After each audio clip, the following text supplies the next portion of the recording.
चलो मित्रों, chapter number 5 સપુષ્પી વનસ્પતિઓની બાહ્યકર વિદ્યામાં અગાઉના વિડિયો લેક્ચરની અંદર મેં આ પ્રકારે ધતુરાના પુષ્પની આકૃતિ દોરી હતી. આજનો આપણો જે ટોપિક છે મિત્રો, એનું નામ છે પુષ્પના વિવિધ ભાગો વિશેની સમજૂતી. પુષ્પના ભાગોની સમજૂતી. હવે પુષ્પના ભાગો કેટલા છે એ આપણે ગયા લેક્ચરમાં ભણી ચૂક્યા છીએ કે પુષ્પના લાક્ષણિક પુષ્પમાં મુખ્ય 4 ભાગ છે. સૌથી બહારની બાજુએ આવેલું ચક્ર જેને આપણે વજ્ર ચક્ર કહીશું. બીજા નંબરનું જે ચક્ર છે એને દલ ચક્ર કહીશું. ત્રીજા નંબરના ચક્રને પુંકેસર ચક્ર કહીશું અને સૌથી અંદર આવેલું આ ચોથા નંબરનું ચક્ર એને સ્ત્રીકેસર ચક્ર કહીશું. તો આમ જો આપણે પુષ્પના ભાગોની વાત કરીએ છીએ તો કુલ 4 ભાગો જોવા મળે છે. એમાં પ્રથમ ભાગ છે વજ્ર ચક્ર, બીજા નંબરનો ભાગ છે દલ ચક્ર, ત્રીજા નંબરનો ભાગ છે પુંકેસર ચક્ર અને ચોથા નંબરનો ભાગ છે સ્ત્રીકેસર ચક્ર. આપણે વજ્ર ચક્ર અને દલ ચક્ર બંને ચક્રો કે જેમને ખરેખર સહાયક ચક્રો કહેવાય છે, કેમ કે પ્રજનનની ક્રિયામાં તેઓ ભાગ લેતા નથી પણ કેટલાક સહાયક મદદરૂપ થતા કાર્યો કરે છે. કયા એનો અભ્યાસ કરીએ છીએ. પણ મિત્રો, એ વજ્ર ચક્ર અને દલ ચક્ર બંને પૂર્ણ થઈ ગયા પછી કલિકાંતર વિન્યાસ એવો એક નવો ટોપિક લખેલો છે. હકીકતમાં કલિકાંતર વિન્યાસ એ વજ્ર ચક્ર અને દલ ચક્રની રચના કરતા જે વજ્રપત્રો અને દલપત્રો છે એમની ગોઠવણી જ છે. એટલે ટોપિકનો સમાવેશ આમાં જ થાય. પણ જ્યારે આપણે પુષ્પના ભાગોની વાત કરીએ છીએ ત્યારે એ કલિકાંતર વિન્યાસ વાળા પ્રશ્નને અલગથી સમજીશું. એટલે આજના ટોપિકમાં વજ્ર ચક્ર, દલ ચક્ર, પુંકેસર ચક્ર અને સ્ત્રીકેસર ચક્રની આપણે સમજૂતી મેળવીએ છીએ. ચાલો મિત્રો, સર્વપ્રથમ સૌથી બહારની બાજુએ જે મેં આ લાલ પેનથી બતાવ્યું છે, સૌથી બહારની બાજુ આવેલું ચક્ર વજ્ર ચક્ર, એની આપણે સમજૂતી મેળવીએ. તો પ્રથમ નંબરનું ચક્ર છે વજ્ર ચક્ર. પુષ્પનું સૌથી બહારનું ચક્ર છે. સૌથી બહારનું ચક્ર છે. આ વજ્ર ચક્રની રચના કરતા સભ્યોને, વજ્ર ચક્રની રચના કરતા જે સભ્યો છે, સભ્યો ન કહેવું હોય મિત્રો તો એકમો કહી શકાય. વજ્ર ચક્રની રચના કરતા એકમોને વજ્રપત્ર કહે છે. ટૂંકમાં કહીએ તો વજ્ર ચક્ર શાનું બનેલું છે? વજ્રપત્રોનું. જેમ કે તમે ધતુરાનું પુષ્પ જુઓ તો એમાં સૌથી બહારની બાજુએ લીલા રંગનું એક ચક્ર છે ને વજ્ર ચક્ર કહેવાય. હકીકતમાં એ વજ્ર ચક્રની રચના કરતા વજ્રપત્રો 5 છે. તો એનો મતલબ એ થયો કે વજ્ર ચક્ર શાનું બનેલું છે? વજ્રપત્રોથી બનેલું છે. વજ્ર ચક્રના સભ્યોને કે એકમોને શું નામ અપાય છે? વજ્રપત્ર તરીકે આપણે ઓળખાવીશું. આ વજ્ર ચક્ર સામાન્ય રીતે વજ્ર ચક્રની રચના કરતા વજ્રપત્રો સામાન્ય રીતે પર્ણ જેવા લીલા રંગના હોય છે. પર્ણ જેવા લીલા રંગના હોય છે. અને આ વજ્ર ચક્રનું કાર્ય શું? તો વજ્ર ચક્ર પુષ્પનું કલિકાવસ્થામાં, બર્ડ સિચ્યુએશનમાં, કલિકાવસ્થા એટલે મિત્રો હજુ પુષ્પ પૂરેપૂરું ખીલ્યું નથી એ વખતે આખું વજ્ર ચક્ર પુષ્પને ઢાંકી દે છે. કીટકો, પવન, વરસાદ, ભેજ આ બધાથી રક્ષણ આપવાનું કાર્ય કરે છે. તો વજ્ર ચક્ર પુષ્પનું કલિકાવસ્થામાં રક્ષણ કાર્ય કરે છે એવું કહી શકાય. રક્ષણ કરે છે. હવે આ વજ્ર ચક્રના આપણે 2 પ્રકારો પાડીએ છીએ. વજ્ર ચક્રના 2 પ્રકાર પાડી શકાય. કેવા 2 પ્રકાર છે? તો એકમાં લખું છું યુક્ત વજ્રપત્રી વજ્રચક્ર. કેવું વજ્રચક્ર? યુક્ત વજ્રપત્રી વજ્રચક્ર. અને બીજો પ્રકાર છે મુક્ત વજ્રપત્રી વજ્રચક્ર. શું મતલબ થાય આનો? તો હવે સમજો કે વજ્રચક્રને બે પ્રકારમાં વિભાજિત કરી શકાય, યુક્ત અને મુક્ત વજ્રપત્રી વજ્રચક્રમાં. ધતુરામાં આપણે જોઈશું, હું તમને ધતુરો પણ લાવીને બતાવીશ મિત્રો નેક્સ્ટ વિડિયો લેક્ચરમાં. આપણે ધતુરાના પુષ્પને જોઈશું તો એની અંદર સૌથી બહારની બાજુ આવેલું જે વજ્રચક્ર છે એ હકીકતમાં 5 વજ્રપત્રોનું બનેલું છે. પણ આ પાંચે પાંચ વજ્રપત્રો એકબીજા સાથે કિનારીએથી, ધારો કે આ એક વજ્રપત્ર બીજા વજ્રપત્ર સાથે આ રીતે કિનારીએથી જોડાયેલું છે, ત્રીજું એની સાથે જોડાયેલું છે, ચોથું હજુ એની સાથે, અને પાંચમું ફરી. આમ પાંચે પાંચ વજ્રપત્રો જોડાઈને ભૂંગળી કે નળી જેવી રચના બનાવે છે મિત્રો. એનો મતલબ એ થયો કે વજ્રચક્રની રચના કરતા વજ્રપત્રો અહીંયા એકબીજા સાથે જોડાઈ ગયેલા યુક્ત છે, તો તે વજ્રચક્રને યુક્ત વજ્રપત્રી વજ્રચક્ર કહેવાય. ટૂંકમાં લખીશું કે વજ્રપત્રો એકબીજા સાથે કિનારીએથી જોડાયેલા હોય તો તેને શું કહેવાય? યુક્ત વજ્રપત્રી વજ્રચક્ર. જેમ કે ઉદાહરણ આપવું હોય તો તમે ધતુરો લઈ શકો, રીંગણ નામની વનસ્પતિ છે એને લઈ શકો. આવા ઉદાહરણો આપી શકાય. ચાલો, મુક્ત વજ્રપત્રીમાં શું થવાનું કે વજ્રપત્રો જોડાયેલા નહીં હોય, બધા જ સ્વતંત્ર એકબીજાથી છૂટા હશે તો તેને શું કહીશું? મુક્ત વજ્રપત્રી વજ્રચક્ર. તો વજ્રચક્રમાં વજ્રપત્રો એકબીજાથી છૂટા હોય તેને શું કહેવાય? મુક્ત વજ્રપત્રી વજ્રચક્ર. ચાલો મિત્રો, આ વાત થઈ વજ્રચક્રની.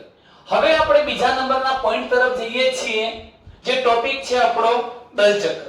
તો બીજા નંબરનો ભાગ લઈશું દલચક્ર. દલચક્ર અહીંયા ક્યાં બતાવ્યું છે જોઈ શકો છો તમે. આ દલપત્રો છે, 3 બતાવેલા છે, અત્યારે 5 હોય ટોટલ ધતુરામાં. તો આ દલપત્રોથી બનતું ચક્ર દલચક્ર કહેવાય. જે પુષ્પનું વજ્રચક્ર પછીનું બીજા નંબરનું ચક્ર છે, એટલે આપણે લખીશું કે પુષ્પનું બીજા નંબરનું ચક્ર છે, વજ્રચક્રની અંદર આવેલું બીજા નંબરનું ચક્ર. અહીં તમે જોઈ શકો છો મિત્રો કે દલચક્રની રચના કરતા એના જે સભ્યો કે પછી એકમો છે એ એકમોને શું નામ અપાય છે? દલપત્રો કહે છે. દલપત્રો ન કહેવું હોય તો એને પુષ્પની પાંખડીઓ પણ કહી શકાય. તો દલચક્ર શાનું બનેલું છે? દલપત્રોથી અથવા પુષ્પની પાંખડીઓનું બનેલું છે. દલચક્રની રચના કરતા દલપત્રો રંગબેરંગી હોય છે, જુદા જુદા રંગના, રંગ બેરંગી, આકર્ષક, તેજસ્વી રંગના, આકર્ષક કહી શકાય, તેજસ્વી હોય છે. શા માટે? તેઓને એક મહત્વનું કાર્ય કરવું છે. પરાગનયન માટે કીટકોને આકર્ષવા છે. તો પરાગનયનની ક્રિયા કરવા માટે કીટકોને આકર્ષવાનું કાર્ય કોણ કરે છે? દલચક્ર અથવા દલપત્ર. તમને મિત્રો એ થશે પરાગનયન એટલે શું? તો આ વસ્તુ જરા ધ્યાનથી સમજો કે પુંકેસરના પરાગાશયમાંથી મુક્ત થતી આ પરાગરજને સ્ત્રી કેસરના પરાગાસન સુધી લાવવાની ક્રિયાને શું કહેવાય? પરાગનયન. શબ્દ લખું છું અહીંયા કે પુંકેસરના પરાગાશયમાંથી મુક્ત થતી પરાગરજને ક્યાં લઈ જવી? સ્ત્રી કેસરના પરાગાસન સુધી પહોંચાડવાની ક્રિયા એટલે શું કહેવાય? પરાગનયન. આ તારે કીટકો કરવાના છે મિત્રો. તો અહીં જ્યારે આ પુષ્પ પર કીટક આવીને બેસશે, પરાગાશ એના સંપર્કમાં આવવાનું, એના શરીર સાથે પરાગરજ ચોંટવાની. એ કીટક જ્યારે પુષ્પના સ્ત્રીકેસરના, એ જ પુષ્પ હોય કાં તો બીજું પુષ્પ પણ હોઈ શકે, તેના સ્ત્રીકેસરના પરાગાસન પર જશે ત્યારે પોતાના શરીર સાથે ચોંટેલી પરાગરજને અહીંયા સ્થાપિત કરશે, લઈ જવાનું કામ કરે છે. આમ પરાગનયન થાય તે હેતુથી કીટકોને આકર્ષવાનું કામ આ રંગબેરંગી આકર્ષક તેજસ્વી રંગના કોણ કરે છે? દલપત્રો કે દલચક્રો કરે છે એમ કહી શકાય. અહીંયા એ બાબત પણ મિત્રો જરા ધ્યાન રાખજો કે વજ્ર ચક્રની જેમ જ તમે દલચક્રના પણ બે ભાગ અથવા બે પ્રકાર પાડી શકો. કયા બે પ્રકાર? તો તેના પણ યુક્ત દલપત્રી એટલે યુક્ત દલપત્રો ધરાવતું દલચક્ર, અને બીજો પ્રકાર છે મુક્ત દલપત્રી દલચક્ર કહી શકો. અહીં તમે જોઈ શકો છો કે મારે વારે ઘડી લખવાની જરૂર નથી. જો દલચક્રની રચના કરતા બધા જ દલપત્રો એકબીજા સાથે કિનારીએથી જોડાયેલા હોય તો યુક્ત દલપત્રી દલચક્ર, અને જો બધા જ દલપત્રો એકબીજાથી મુક્ત છૂટા હોય તો તેને મુક્ત દલપત્રી દલચક્ર કહે છે. કેટલીક વાર એવું પણ બને છે, કેટલીક વાર પુષ્પમાં તમે વજ્ર ચક્રને અને દલચક્રને અલગ પાડી શકતા નથી. તેઓ દેખાવમાં સરખા હોય છે. આમ તો સામાન્ય રીતે વજ્ર ચક્ર લીલા રંગનું હોય, દલપત્રો રંગબેરંગી હોય, એટલે આ બંને ચક્રોને આપણે એકબીજાથી છૂટા સ્પષ્ટ ઓળખી શકીએ છીએ. પણ કેટલીક વનસ્પતિઓ એવી છે કે જેમાં તમે વજ્રપત્રો અને દલપત્રોને જુદા તારવી શકતા નથી. તેવા સંજોગમાં આ બંને ચક્રોને સંયુક્ત રીતે પરિપુષ્પ ચક્ર કહેવાય. ત્યાં તમે વજ્રચક્ર દલચક્ર ન લખતા ડાયરેક્ટ શું લખશો? પરિપુષ્પ ચક્ર લખી શકો. આ દલચક્ર કે જે ખરેખર દલપત્રોનું બનેલું છે એનો આકાર પણ જુદો જુદો હોઈ શકે. એટલે દલચક્ર વિવિધ જુદા જુદા આકારના હોઈ શકે. મિત્રો કયા કયા આકાર હોઈ શકે? તો જેમ કે આપણે લખીએ છીએ બધા જ દલપત્રો ભેગા થઈ ઘણી જેવો આકાર બનાવે, ઘણી આકારનું દલચક્ર બનશે. ઘંટ આકારનું પણ બની શકે, ઘંટાકાર બની શકશે મિત્રો. નળી જેવું નલિકાકાર બની શકે, નલિકાકાર, અને બધા જાણે ચક્રની જેમ ગોઠવાઈ ચક્રાકાર દલચક્ર પણ બનાવી શકે. આમ દલચક્ર વિવિધ આકારના હોય છે. ચાલો મિત્રો, હવે આપણે આ બંને ચક્રો માટે એવું કહી શકીએ કે વજ્રચક્ર અને દલચક્ર જે પ્રજનનની ક્રિયા સાથે સંકળાયેલા નથી, માટે તેઓને આપણે સહાયક ચક્ર અથવા સહાયક ચક્રો તરીકે ઓળખાવીએ છીએ. પણ તમે જાણો છો કે પુષ્પમાં આ પુંકેસર ચક્ર અને પુષ્પનું આ સ્ત્રીકેસર ચક્ર એમ બંને ચક્રો, એટલે ટૂંકમાં પુંકેસર ચક્ર ત્રીજા નંબરનું અને ચોથા નંબરનું સૌથી અંદર આવેલું સ્ત્રીકેસર ચક્ર પ્રજનનની ક્રિયા સાથે સંકળાયેલું હોવાથી એને પ્રજનન ચક્રો પણ કહેવાય. એની પ્રજનનની ક્રિયા માટે જરૂરી હોવાથી આવશ્યક ચક્રો પણ કહેવાય. આ બંનેને ગૌણ ચક્રો પણ કહી શકાય. તો આપણે હવે પછી ત્રીજા નંબરના પોઈન્ટ તરફ જઈ રહ્યા છીએ. પુષ્પનું ત્રીજા નંબરનું ચક્ર જે ખરેખર પુંકેસરોથી બનેલું છે. તમે અહીંયા 5 પુંકેસરો જુઓ છો, એવા પુંકેસર ચક્રની રચના મિત્રો સમજીએ. તો ચાલો ત્યાર પછીનો ત્રીજા નંબરનો ભાગ આવશે પુંકેસર ચક્ર. મિત્રો આને બરોબર ધ્યાનથી સમજો. જો કે આપણે આગળના જ્યારે પાઠ ભણીશું ત્યારે એના વિશે થોડીક વધુ વિસ્તૃત ચર્ચા કરીશું જ. છતાં પણ આ ટોપિક ની અંદર જેટલું વધુ કહી શકાય આપણે એનો સમાવેશ કરી લઈએ છીએ. તો ત્રીજા નંબરનું ચક્ર શરૂ કરીએ, જેનું નામ છે પુંકેસર ચક્ર. ચલો, ત્રીજા નંબરનું ચક્ર પુષ્પનું પુંકેસર ચક્ર, જે પુષ્પનું ત્રીજા નંબરનું સ્થાનની દ્રષ્ટિએ વજ્રચક્ર, દલચક્ર પછી આવેલું ત્રીજા નંબરનું ચક્ર છે. અહીંયા પણ આ પુંકેસર ચક્રને તમે નર પ્રજનન ચક્ર કહી શકો, કારણ કે એમાંથી જ પરાગરજ એટલે લઘુ બીજાણુ, એમાંથી જ નરજન્યુ બનવાનો છે, નર પ્રજનન કોષ, એટલે આપણે એને નર પ્રજનન ચક્ર તરીકે પણ ઓળખાવી શકીએ. અહીં મિત્રો એક બીજી વાત તમને કહી દઉં છું કે જુદા જુદા પુષ્પોમાં, અલગ અલગ પુષ્પોમાં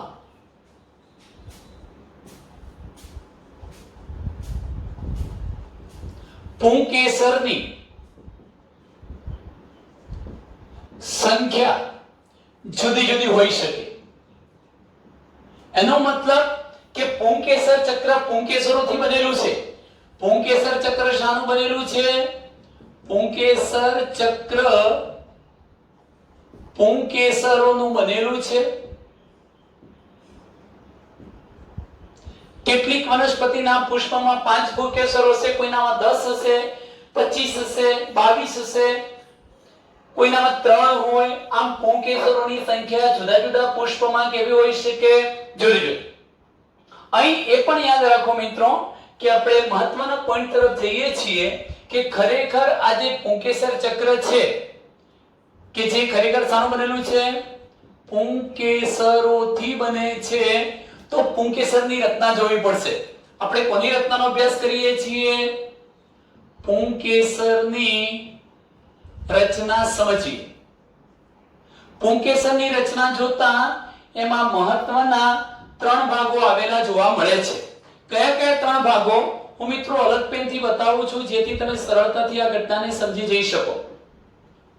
મેં લાલ રંગનો જે ભાગ બતાવ્યો છે ટોચે, એ છે પરાગાશય. સ્ત્રી કેસરનો ટોચનો ભાગ પરાગાસન કહેવાય, પણ પુંકેસરનો ટોચનો ભૂલેલો ભાગ શું કહેવાય? પરાગાશય. આ જે લાંબો વૃંત ન કહેવું હોય તો તમે એને તંતુ ફિલામેન્ટ કહી શકો. અને આ તંતુ જ્યાં પરાગાશય સાથે જોડાય છે એવા સ્થાનને યોજી કહી શકાય. શું કહેવાય? યોજી. આ દરેક પુંકેસરની રચના જોતા મહત્વના તો 2 જ ભાગ છે, લાંબો તંતુ અથવા વૃંત અને બીજું કોણ? પરાગાશય. પણ એક વધારાના ભાગ તરીકે આપણે કહી શકીએ કે પરાગાશય અને તંતુને જોડતો ભાગ, એનું નામ શું છે? યોજી કહેવાય. ઓકે મિત્રો, હવે જરા અહીં તમારે શું ધ્યાન રાખવું છે કે મેં કહ્યું કે પુંકેસરોની સંખ્યામાં વિવિધતા હોય છે, પણ ઘણી વખત એવું બને છે કે પુંકેસરો કાં તો એકબીજા સાથે જોડાયેલા હોય, એકબીજાથી જોડાયેલા હોઈ શકે, એકબીજા સાથે તો જોડાયેલા હોઈ શકે, પણ કેટલીક વાર એવું બનશે કે પુંકેસરો દલચક્ર અથવા દલપત્ર જેવા બીજા ભાગો સાથે પણ જોડાયેલા હોય છે. જો કે એવી સ્થિતિને આપણે શું કહીએ છીએ? દલ લગ્ન પુંકેસરો અથવા દલ સંલગ્ન પુંકેસરો કહેવાય. તમે ધતુરામાં જોશો, ધતુરાના પુષ્પને ખોલીને મિત્રો, તો ધારો કે આ ધતુરાના પુષ્પનું દલપત્ર છે, એની સાથે હું અહીંયા પુંકેસર બતાવું છું. તો આ જે પુંકેસર હતું એ પુંકેસર કોની સાથે જોડાયેલું હોય છે? દલપત્ર સાથે. એને દલ લગ્ન પુંકેસર કહી શકાય. ક્યારેક તેઓ, મેં આગળ તમને કહ્યું છે કે જ્યારે વજ્રચક્ર અને દલચક્રને જુદા ના પડી શકાય ત્યારે આપણે પરિપુષ્પ ચક્ર કહીશું. અને પરિપુષ્પ ચક્ર સાથે જો પુંકેસરો જોડાયેલા હોય ત્યારે તેને પરિપુષ્પ સંલગ્ન અથવા પરિપુષ્પ લગ્ન પુંકેસરો કહે છે. આમ તમે જોઈ શકો છો કે એવું નથી કે પુંકેસરો હંમેશા એકબીજા સાથે જોડાયેલા જ હોય.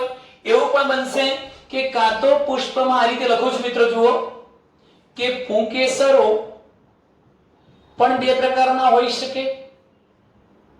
જે પુંકેસર ચક્રમાં પુંકેસરો એકબીજાથી છૂટા છે એને આપણે મુક્ત પુંકેસરીય પુંકેસર ચક્ર કહીશું. અને જો પુંકેસરો એકબીજાથી તંતુઓ દ્વારા જોડાયેલા હશે તો તેને આપણે યુક્ત પુંકેસરીય પુંકેસર ચક્ર કહીશું.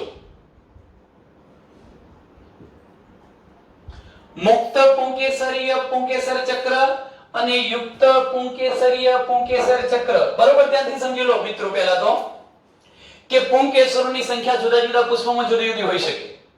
પુંકેસરો કાં તો છૂટા હોય, એકબીજાથી મુક્ત સ્વતંત્ર, કાં તો પછી એકબીજા સાથે જોડાયેલા હોય. એટલે કાં તો યુક્ત પુંકેસરી પુંકેસર ચક્ર, કાં તો પછી મુક્ત પુંકેસરીય પુંકેસર ચક્ર. આ પુંકેસરોમાં તમે વિચારજો કે યુક્ત પુંકેસરીય પુંકેસર ચક્ર હોય તો એમાં પુંકેસરો એકબીજા સાથે તંતુ દ્વારા જોડાયેલા હશે જ, પણ અહીંયા છૂટા છે. આવા મુક્ત પુંકેસરો કેટલીક વાર દલપત્ર જેવા બીજા ઘટક સાથે જોડાયેલા હોય ત્યારે આપણે દલલગ્ન પુંકેસરો કહીશું. આવા મુક્ત પુંકેસરો ક્યારેક પરિપુષ્પ ચક્ર સાથે જોડાયેલા હોય ત્યારે એને પરિપુષ્પ સંલગ્ન કે પરિપુષ્પ લગ્ન પુંકેસરો કહીશું. તો ટૂંકમાં મિત્રો તમે આટલે સુધીની બાબત ભણ્યા કે જેમાં દલપત્રો સાથે પુંકેસરો જોડાયેલા છે, દલ લગ્ન હોય એવું તમારે ઉદાહરણ લેવું છે તો તમે ધતુરો રીંગણ એવું લખી શકો. ધતુરો રીંગણ નામની વનસ્પતિ, આવા ઉદાહરણો આપી શકાય. મુક્ત પુંકેસરીય પુંકેસર ચક્રની વાત કરું એ પહેલા પરિપુષ્પ સંલગ્ન પુંકેસરોની વાત કરવી છે. તો પરિપુષ્પ સંલગ્ન જે પુંકેસરો છે મિત્રો એ શામાં જોવા મળે છે? લીલી નામની વનસ્પતિમાં. કઈ વનસ્પતિમાં? લીલી વનસ્પતિમાં. ચલો હવે ત્યાર પછી આપણે આગળની બાબતો જોઈએ છીએ. જુઓ મિત્રો, હું એવી એક રચના બતાવું છું કે જેમાં એક પુંકેસર છે, આ બીજું છે, ત્રીજું પુંકેસર, ચોથું પુંકેસર. આ બધા જ પુંકેસરો એકબીજા સાથે પોતાના તંતુ દ્વારા જોડાયેલા છે. એટલે તમે અત્યારે કહેશો કે આ બધા પુંકેસરો કેવા છે? યુક્ત પુંકેસરી પુંકેસર ચક્ર ધરાવતા છે. પણ અહીંયા તમામ પુંકેસરો જોડાઈને જો એક જ ગુચ્છ બનાવતા હોય, જેમ કે આ તો શું છે? પુષ્પાસન, પુષ્પદંડ. તો એક પુષ્પમાં બધા જ પુંકેસરો પોતાના તંતુ દ્વારા જોડાઈને જો એક જ ગુચ્છ બનાવતા હોય તો તેવા પુંકેસરોને એક ગુચ્છી પુંકેસરો કહેવાય. આવું શામાં જોવા મળે છે? જાસૂદ જેવી વનસ્પતિમાં જોવા મળે છે. એક ગુચ્છી પુંકેસરો જાસૂદ વનસ્પતિમાં જોવા મળે છે. ધારો કે હું અહીંયા આ પ્રકારે પુષ્પનું પુષ્પાસન બતાવું છું, ત્યાર પછી પુષ્પનો દંડ બતાવ્યો, પુષ્પદંડ. હવે તમે જોઈ શકો છો કે એના પર આ એક પુંકેસર છે, બીજું, ત્રીજું, ચોથું, ઘણા બધા પુંકેસરો જોડાયા છે. એક ગુચ્છ તો બની જ ગયું છે. હાલ પૂરતા એક ગુચ્છી તો છે, પણ હવે જુઓ તમે આના પર આ પુંકેસરો પણ ઘણા બધા છે અને એકબીજા સાથે જોડાયેલા છે. તો તેવા કિસ્સામાં અહીંયા ગુચ્છ કેટલા બને છે? 2. તો આપણે એમને દ્વિગુચ્છી પુંકેસરો કહીશું. મિત્રો દ્વિગુચ્છી પુંકેસરો શામાં જોવા મળે? તો દ્વિગુચ્છી પુંકેસરો જોવા મળે છે વટાણા જેવી વનસ્પતિઓમાં. અને લીંબુ જેવી વનસ્પતિઓની હું વાત કરું તો એમાં શું ઘટના બને છે જોઈ લો. કે ધારો કે આ પુષ્પાસન છે, એના પર આ એક ગુચ્છ, અહીં બીજું ગુચ્છ બનાવવું છે, ત્રીજું ગુચ્છ બનાવવું છે. એનો મતલબ કે આ બધા જ પુંકેસરો જોડાઈ જઈને આ એક ગુચ્છ તો બનાવે જ છે.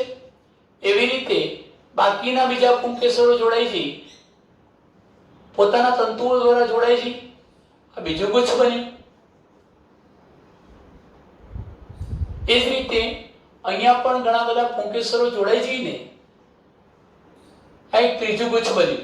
આને આપણે બહુગુચ્છી પુંકેસરો કહીશું. કેવા પુંકેસરો કહીશું? બહુગુચ્છી પુંકેસરો. બહુગુચ્છી પુંકેસરો શામાં જોવા મળે છે? લીંબુમાં. બહુગુચ્છી પુંકેસરો લીંબુમાં જોવા મળે છે મિત્રો. તો આટલે સુધીની વાત થઈ કે પુંકેસરોની સંખ્યા જુદી જુદી છે. કાં તો પુંકેસરો એકબીજાથી છૂટા, છૂટાનો મતલબ કે એક પુંકેસર બીજા પુંકેસરથી છૂટું, તો આપણે એવાને કહીશું મુક્ત પુંકેસરી પુંકેસર ચક્ર. જો પુંકેસરો એકબીજા સાથે તંતુ દ્વારા જોડાયેલા છે તો યુક્ત પુંકેસરી. એમાંય પ્રકાર પાડી શકીએ કે જો બધા જ તંતુઓ એકબીજા સાથે જોડાઈ એક જ ગુચ્છ બનાવે તો ગુચ્છી, આવા બે ગુચ્છ બને તો દ્વિગુચ્છી, અને બે કરતા વધુ ગુચ્છ બને તો બહુગુચ્છી પુંકેસરો કહેવાય. હવે મહત્વનો પોઈન્ટ જોજો મિત્રો કે આ જે પુંકેસર છે એ પુંકેસરમાં સૌથી ટોચે આવેલો ફૂલેલો જે ભાગ છે પરાગાશય છે. હું એની રચના સમજાવું છું.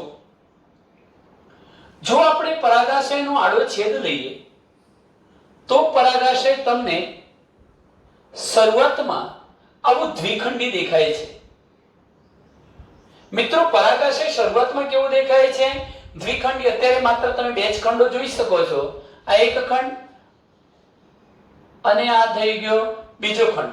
અહીં પણ આપણે આ રીતે બતાવી શકીએ.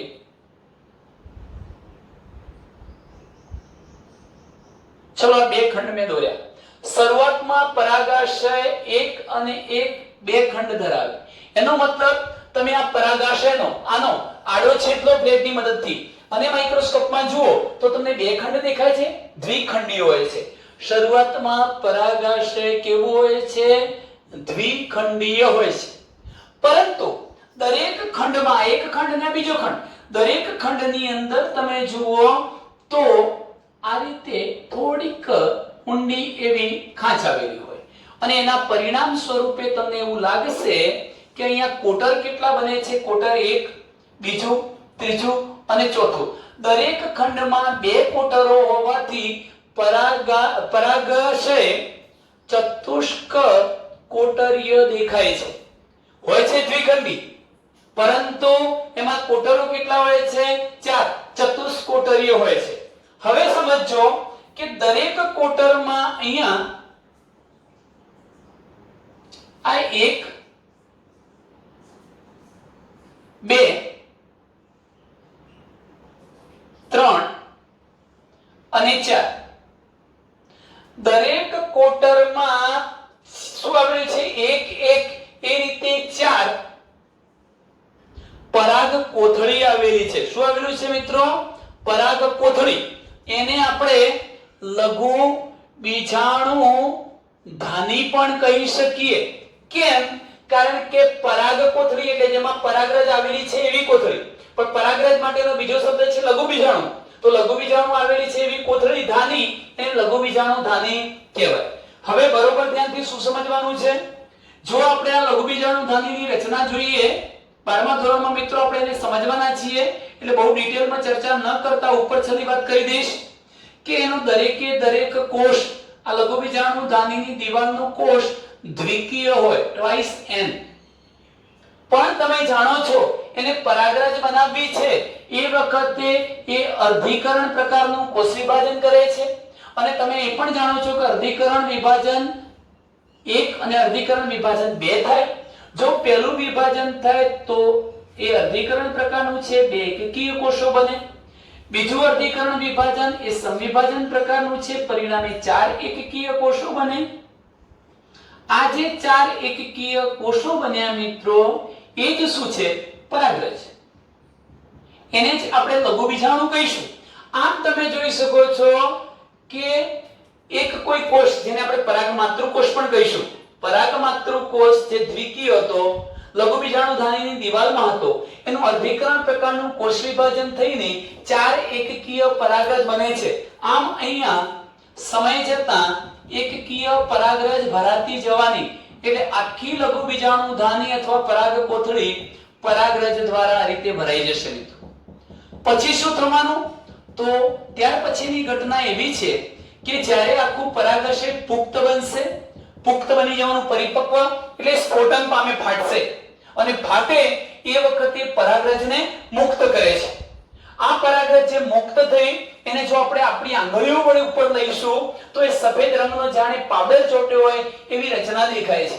અને ત્યાર પછી શું થવાનું, તો જ્યારે આ પરાગરજ મિત્રો મેં બતાવી છે કે આ પરાગરજ ઉડીને સ્ત્રીકેસરના પરાગાસન પર જશે ત્યારે પરાગરજનું અંકુરણ થવાનું અને એમાંથી નર પ્રજનન કોષ બની જશે.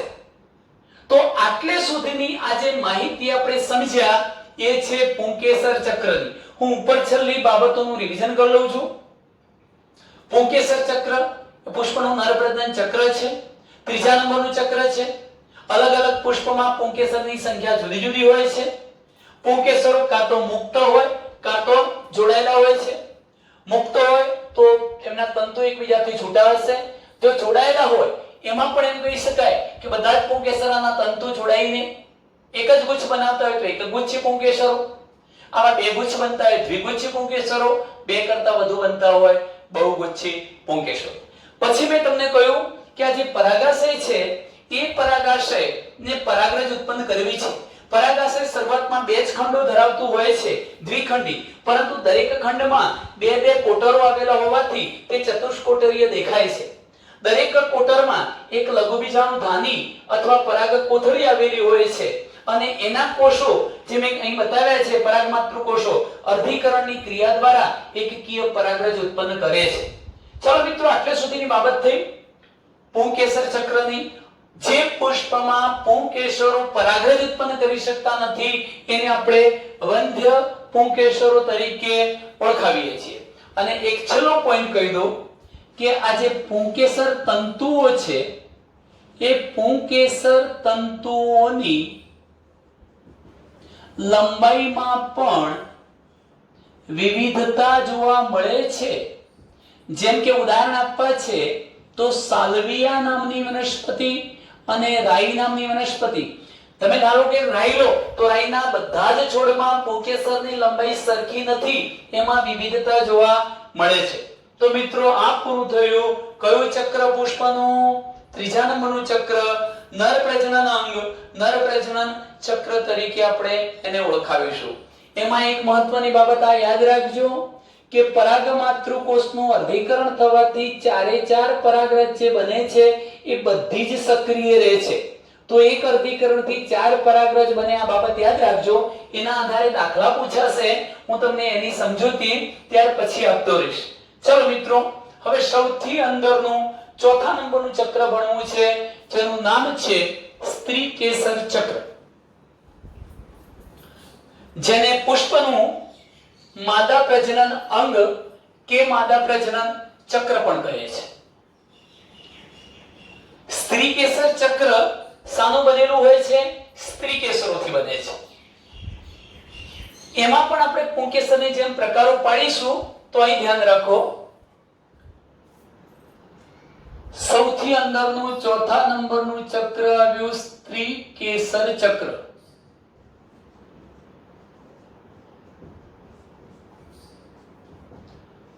પુષ્પનું સૌથી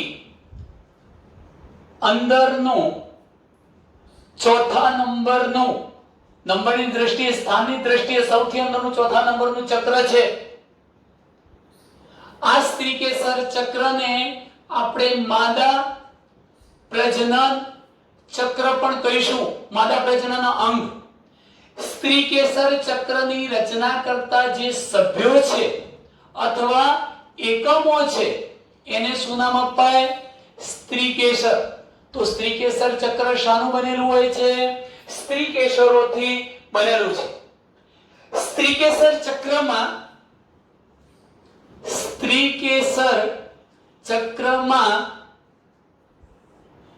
સ્ત્રીકેસર એક પણ હોઈ શકે અને સ્ત્રીકેસરોની સંખ્યા વધુ પણ હોઈ શકે.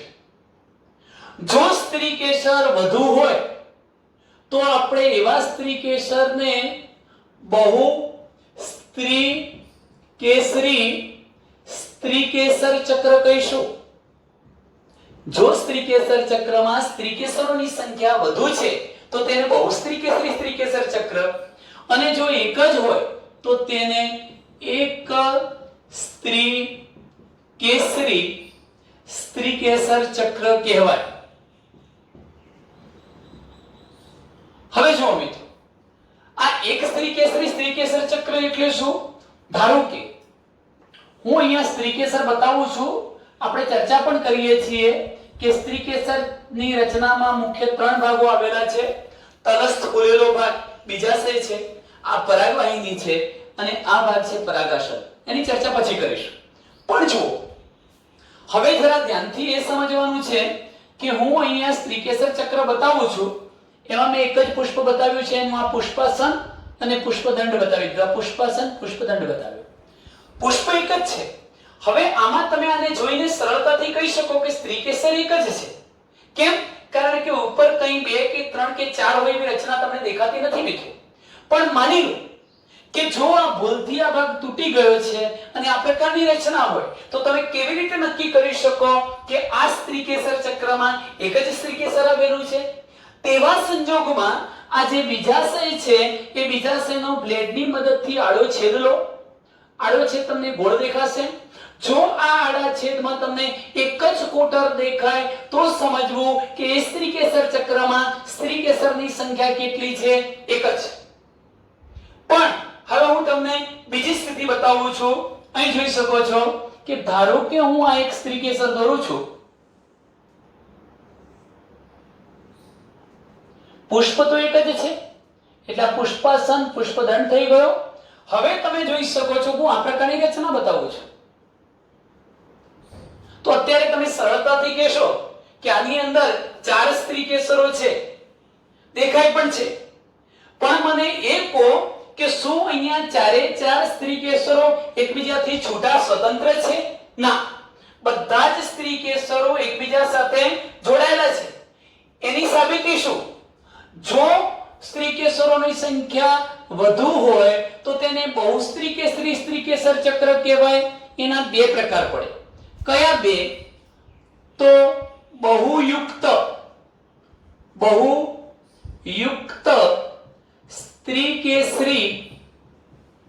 સ્ત્રી કેસર ચક્ર અને બીજો પ્રકાર છે બહુમુક્ત સ્ત્રી કેસર ચક્ર. 2 પ્રકાર પડ્યા. એમાં મેં અહીં જે બતાવ્યો છે એ પ્રકાર છે બહુયુક્ત સ્ત્રી કેસર ચક્ર. કારણ કે સ્ત્રી કેસરો ઘણા બધા હતા, 4 હતા. આ 4 એકબીજાથી જોડાયેલા છે એવું કેવી રીતે કહી શકીએ? કારણ કે બીજાશય એક જ છે. એમનું કોમન બીજાશય કેવું છે? એક છે. જો બીજાશય એક જ હોય, બધા જ સ્ત્રી કેસરો એકબીજા સાથે જોડાયેલા છે તો તે બહુયુક્ત સ્ત્રી કેસર ચક્ર કહેવાય. પણ માની લો કે આ ભાગ પણ અહીંથી કટ આઉટ થઈ ગયો છે તો તમને કેવી રીતે ખબર પડે કે આ બહુયુક્ત સ્ત્રી કેસર ચક્ર છે? તો એવા સંજોગોમાં ફરી બીજાશયનો આડો છેદ લો. આડો છેદ લેતા એમાં તમને આ પ્રકારે જો 4 કોટરો દેખાય મિત્રો તો સમજી લેવાનું કે સ્ત્રી કેસરોની સંખ્યા કેટલી છે? 4. જો 3 કોટરો દેખાય તો સ્ત્રી કેસરોની સંખ્યા 3. 5 દેખાય તો સ્ત્રી કેસરોની સંખ્યા 5. આમ એવું કહી શકાય કે સ્ત્રી કેસરની સંખ્યાનો સંબંધ બીજાશયના કોટરો સાથે છે.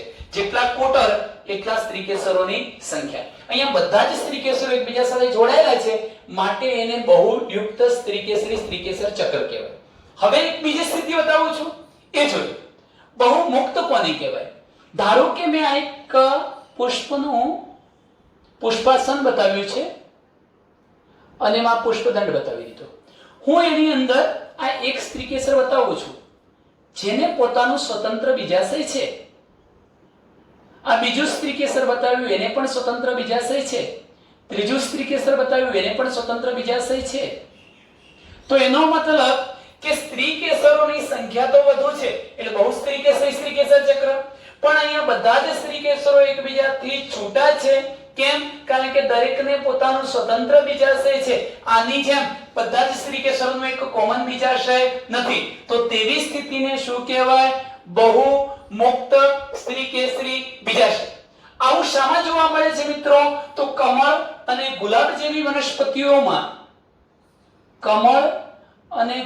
જેવી વનસ્પતિઓમાં બહુમુક્ત સ્ત્રીકેસરી સ્ત્રીકેસર જોવા મળે અને આવું શામાં જોવા મળે છે યુક્ત તો યુક્ત જોવા મળે છે રાઈ અને ટામેટા જેવી વનસ્પતિઓમાં રાઈ અને ટામેટા જેવી વનસ્પતિમાં બહુયુક્ત સ્ત્રીકેસરી તો ટૂંકમાં સ્ત્રીકેસર ચક્રમાં જો એક જ સ્ત્રીકેસર છે તો એક સ્ત્રીકેસરી સ્ત્રીકેસર ચક્ર વધુ છે તો બહુ સ્ત્રીકેસરી સ્ત્રીકેસર ચક્ર વધુ છે અને બધા જ સ્ત્રીકેસરો એકબીજાથી છૂટા છે બીજા સે સ્વતંત્ર છે તો બહુમુક્ત સ્ત્રીકેસરી સ્ત્રીકેસર ચક્ર કમળગુલા અને બધા જ સ્ત્રીકેસરો એકબીજા સાથે જોડાયેલા હોય બીજા સે કોમન હોય તો તેને શું કહેવાય બહુયુક્ત સ્ત્રીકેસરી સ્ત્રીકેસર ચક્ર શામાં જોવા મળે રાઈ અને ટામેટામાં જોવા મળે ચાલો મિત્રો હવે વાત કરીએ છીએ સ્ત્રીકેસરને રત્નાકીય દ્રષ્ટિએ ત્રણ ભાગમાં વહેંચી શકાય સ્ત્રીકેસર ના મહત્વના ત્રણ ભાગો કયા કયા છે હું આ સ્ત્રીકેસર બતાવું છું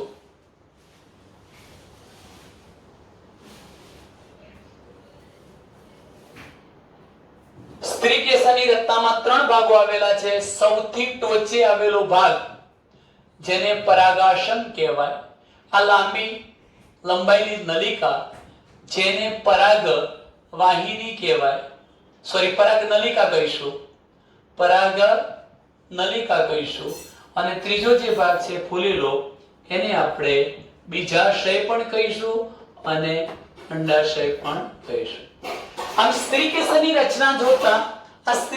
રચના જોતા એમાં મહત્વના ત્રણ ભાગો આવેલા છે સૌથી ટોચે આવેલો ભાગ પરાગાસન એનું કાર્ય શું એ પરાગરજને ગ્રહણ કરવાનું કામ કરે છે પરાગરજને આસન આપે છે પરાગાસન એટલે પરાગરજ માટે ગ્રાહી ભાગ છે પરાગરજ માટે ગ્રાહી ગ્રહણ કરનારો ભાગ કોણ છે પરાગાસન ત્યાર પછી જુઓ સ્ત્રીકેસરનો સૌથી નીચેનો તલસ્થ ફૂલેલો અથવા વિસ્તૃત ભાગ જે તમને ચંબુ જેવા આકારનો દેખાય છે એ બીજાશય કે અંડાશય છે અને આ બીજાશયથી ઉપર લંબાયેલી નલિકાને પરાગ નલિકા કહે છે આ પરાગ નલિકા એને પરાગ વાહિની કહીશું પરાગ વાહિની કારણ કે જ્યારે એનું અંકુરણ થવાનું ત્યારે અંકુરણ નલિકા કે પરાગ નલિકા એની અંદરથી પસાર થશે મિત્રો એટલે આપણે એને નામ આપીશું પરાગ વાહિની સ્ટાઇલ પરાગ વાહિની કહીશું આ સુધારી લેજો પરાગ નલિકા નહીં પરાગ વાહિની કહીશું તો બીજાશયથી ઉપરનો લંબાયેલો નળી જેવો ભાગ જેને પરાગ વાહિની કહેવાય આમ પરાગ વાહિની કોનું જોડાણ સ્થાન છે પરાગ વાહિની પરાગાસન અને બીજાશય વચ્ચેનું જોડાણ સ્થાન છે હવે બીજાશયની વાત કરીએ તો આ બીજાશયના પોલાણમાં એક ચપટો ગાદી જેવો જરાયુ આવેલો છે જરાયુ શું નામ આપીશું એને જરાયુ એટલે શું તો બીજાશયના પોલાણમાં આવા અંડકો ગોઠવાયેલા છે અંડકો જેને બીજાંડ પણ કહેવાય અંડકો અથવા બીજાંડ મેં મિત્રો અહીંયા આ પ્રકારના અંડકો કે બીજાંડો બતાવ્યા છે હા બીજાશયના પોલાણમાં આવું એક અંડક પણ હોઈ શકે અને એક કરતા વધુ અંડકો પણ હોઈ શકે અંડક અથવા તો એને શું નામ આપીશું બીજાંડ અને એના પરથી જ જ્યાં અંડકો આવેલા છે એવું સ્થાન અંડાશય જ્યાં બીજાંડ આવેલા છે એવા ભાગને શું કહેવાય બીજાશય જરાયની વ્યાખ્યા શું અપાય કે બીજાશયના પોલાણમાં જે ભાગેથી અંડકો ઉત્પન્ન થાય છે તે ગાદી જેવા પોચા ભાગને શું કહી શકાય જે ચપટો ભાગ છે એને જરાયુ તરીકે આપણે ઓળખાવી શકીએ ચલો મિત્રો આટલે સુધીની વાત થઈ હવે જરા ધ્યાનથી સમજજો કે આ જે અંડક છે એની રચના તમે આગળના પાઠમાં શીખવાના જ છો પણ છતાંય તમને કહી દઉં કે જ્યારે એક પરાગરજ આવવાની એમાંથી નરજન્યુ ઉત્પન્ન થવાનો અને આ અંડકની અંદર માદાજન્યુ હશે આ બંનેનું ફલન થવાનું ફલિતાંડ બનવાનો એમાંથી બીજ બનવાનું એટલે હું એવું કહી શકું કે ફલન પામીને દરેક અંડક શામાં ફેરવાઈ જાય છે બીજમાં ફલન થયા બાદ અંડકનું શામાં રૂપાંતર થાય છે બીજમાં બીજ ક્યાં હોય છે ફળમાં તો એનો મતલબ કે ફલન પામીને આખું બીજાશય શામાં ફેરવાઈ જાય છે ફલન બાદ બીજાશયનું રૂપાંતર શામાં થઈ જાય છે ફળમાં મિત્રો જાણવા ખાતર જાણવું હોય તો અંડકની રચના પણ આપણે આ પ્રકારની દોરી શકીએ ધારો કે હું આ એક અંડક દોરું છું અંડકમાં એની ફરતે આવેલા બે આવરણોને અંડકાવરણ કહીશું. જો કે ખાલી જાણવા ખાતર જ દોરું છું, એને હાલ પૂરતું તમારે તૈયાર કરવાનું નથી. આ એક અંડકાવરણ, આ બીજું અંડકાવરણ થયું અને આ આખો દંડ થયો, એને અંડનાલ અથવા અંડક દંડ કહેવાય. આ દંડ તમે જોઈ શકો છો, એને શું કહીશું? અંડક દંડ અથવા અંડનાલ. ચાલો, આ અંડનાલ છે કાં તો અંડક દંડ છે. આ જે રચના થઈ એ રચના છે પ્રદેહ. શું કહેવાય? પ્રદેહ. પોષણ આપનારી પેશી છે અને એના બધા જ કોષો દ્વિકીય એટલે ટ્વાઇસ એન હોય છે, દ્વિકીય હોય છે મિત્રો. એટલે તમને એમ થશે કે પરાગાશયમાં તો લઘુ બીજાણુ ધાનીની દિવાલના કોષો દ્વિકીય હતા, અર્ધીકરણ પામીને ત્યાં એકકીય પરાગરજ બનતી હતી. તો અહીંયા શું ઘટના બનતી હશે? તો આ બધા જ પ્રદેહના કોષો દ્વિકીય છે મિત્રો. પોષણ આપવાનું ખાસ એમનું કાર્ય છે. આ કોષોને આપણે પ્રદેહ કહીશું, પ્રદેહ પેશી. હવે તમે જુઓ કે આ બંને અંડકાવરણો સંપૂર્ણ રીતે પ્રદેહને ઘેરી વળ્યા હતા, પણ અગ્ર છેડે એક છિદ્ર બાકી રાખ્યું છે. એ છિદ્રને નામ આપવું છે તો આપણે બીજાંડ છિદ્ર કહીશું. ચાલો હવે ધ્યાન રાખો કે પ્રદેહનો બીજાંડ છિદ્રીય છેડા તરફ રહેલો કોઈ એક કોષ મોટો બની જાય છે. હકીકતમાં હતો તો એ કેવો? દ્વિકીય. અને એને હું નામ આપીશ મહાબીજાણુ માતૃકોષ. આ મહાબીજાણુ માતૃકોષ થઈ ગયો. એ મહાબીજાણુ માતૃકોષ જોજો અહીં બતાવું છું અલગ. એ મહાબીજાણુ માતૃકોષ લખીશું, મહાબીજાણુ માતૃકોષ. એ અર્ધીકરણ પ્રકારનું કોષ વિભાજન કરશે અને પોતે હતો ટ્વાઇસેન. અર્ધીકરણ વિભાજન એક થાય, બે એકકીય, અને ત્યાર પછી અર્ધીકરણ વિભાજન બે થાય, એટલે ટોટલ 4 એકકીય મહાબીજાણુઓ બનાવે છે. શું બનાવે છે? મહાબીજાણુ. જેમ ત્યાં પરાગાશયમાં લઘુ બીજાણુ એટલે પરાગરજ બનતી હતી, એમ અહીંયા 4 મહાબીજાણુ બને છે. પણ મેં તમને કહ્યું હતું કે 4 પરાગરજ સક્રિય રહે છે, પણ અહીંયા 4 મહાબીજાણુ સક્રિય નથી રહેતા. 3 મહાબીજાણુ નાશ પામી જાય છે અને આ એક જ સક્રિય રહે છે. એ સક્રિય રહીને શું કરશે? તો એ આની અંદર, આ પ્રદેહની અંદર જ મિત્રો એક આવી રચના બનાવશે જેને આપણે ભ્રૂણપુટ કહીશું. 8 કોષવાળી રચના બનાવશે. 8 કોષ અને 7 કોષ અને 8 કોષ કેન્દ્રવાળી. કેવી રીતે બનશે? તો જોઈ શકો છો તમે કે આ મહાબીજાણુ નું એક કોષ કેન્દ્ર તો એકકીય, એ પહેલી વખત સમવિભાજન પામે એટલે 2 કોષ કેન્દ્રો બનાવે, બીજી વખત સમવિભાજન પામે એટલે 4 કોષ કેન્દ્રો બનાવે, અને ત્રીજી વખત સમવિભાજન પામે એટલે ટોટલ 8 કોષ કેન્દ્રો બનાવે. 8 કોષ કેન્દ્રો બની ગયા. કોષીય સ્વરૂપ ધારણ કરે છે. જેમ કે આ એક કોષ, બીજો કોષ, ત્રીજો કોષ. આ 3 પ્રતિધ્રુવીય કોષો થઈ ગયા. આ છેડે હશે, અહીં અંદર જ બનશે પણ ઉપરના છેડા તરફ. નીચેના 3 માંથી એક મોટો અંડકોષ અને 2 સહાયક કોષ બનવાના, અને વચ્ચે દ્વિકીય કોષ કેન્દ્ર. આવી એક રચના બનવાની છે. ક્યાં? પ્રદેહની અંદર. એને આપણે માદા જન્યુજનક કે ભ્રૂણપુટ કહીશું. અને ભ્રૂણપુટમાં તમે જુઓ છો આ એકકીય અંડકોષ પ્રજનન કોષ બની ગયો. એટલે ટૂંકમાં આ અંડકની અંદર પેલો એકકીય અંડકોષ હશે, પરાગરજમાંથી એકકીય નરજન્યુ આવવાનો, ફલન થવાનું, દરેક અંડક બીજમાં ફેરવાઈ જવાનું અને બીજાશયની દિવાલ અથવા બીજાશયમાં ફેરવાઈ જશે ફળમાં. તો મિત્રો આટલે સુધીની આપણે વાત કરી છે. 4 પ્રકારના ચક્રો પૂરા કર્યા. હું ત્યાર પછી દલપત્રો અને વજ્રપત્રોની ગોઠવણી બતાવીશ. એનો મતલબ એ થાય કે આપણે કલિકાંતર વિન્યાસની વાત કરીશું. અસ્તુ.